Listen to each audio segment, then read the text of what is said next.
Le thé oolong, dont la culture est apparue dans la province chinoise du Fujian il y a plus de 300 ans, est aujourd'hui le thé le plus apprécié et le plus cultivé à Taïwan. Située dans le comté de Nantou, dans le centre de l'île, la commune de Lugu est aujourd'hui connue pour ses plantations de thé oolong.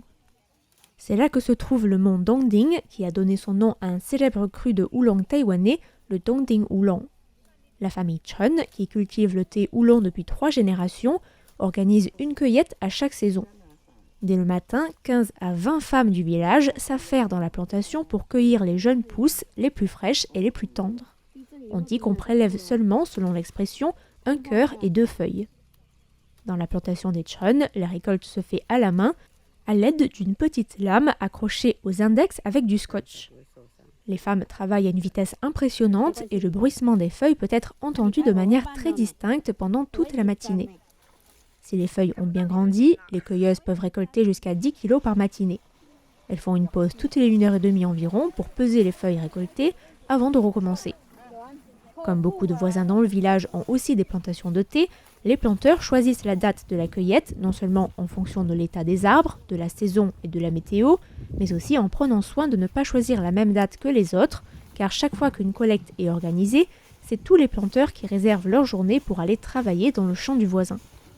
Ce système d'entraide est absolument indispensable dans les plantations où la cueillette se fait à la main, car la cueillette doit se faire rapidement afin de profiter du soleil pour le séchage. Après la cueillette, qui dure en général toute la matinée et même jusqu'en début d'après-midi, tout le monde reçoit un salaire calculé en fonction du poids des feuilles ramassées, à hauteur de 50 $ taïwanais par kilo de thé ramassé pour les récoltes de printemps et d'hiver. Aujourd'hui, de nombreux planteurs taïwanais utilisent des machines pour la récolte du thé. La cueillette est plus rapide et revient donc moins cher à produire, mais elle est aussi moins précise et les feuilles se cassent en route, ce qui fait que la qualité du thé sera moins délicate.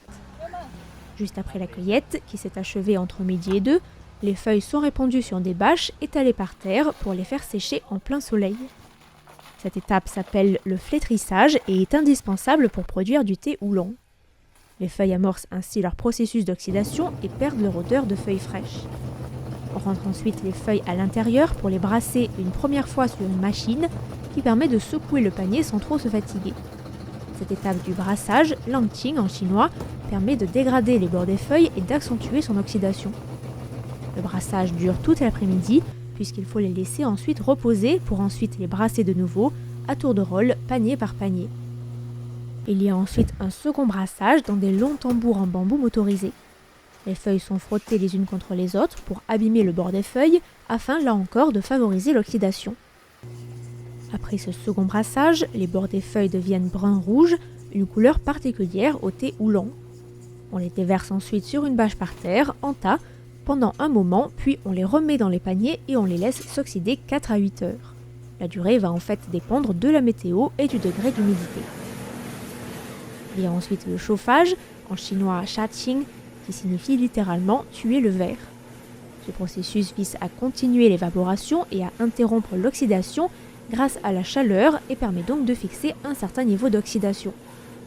On place les feuilles dans des tambours en inox chauffés au gaz, avec à l'intérieur une température qui oscille entre 250 et 300 degrés pendant environ 7 minutes par fournée.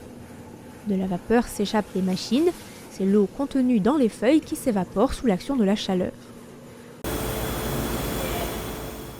Cette étape de chauffage a débuté vers minuit et a duré jusque tard dans la nuit, avant de porter les feuilles chez un professionnel du village à qui les Chun sous-traitent l'étape du roulage. Cette étape, qui se dit en chinois Ruonian, dure quant à elle toute la journée jusqu'à ce que les feuilles atteignent une forme tout à fait ronde. Pendant le roulage, le jus des feuilles est extrait et reste sur la surface des feuilles avant de sécher.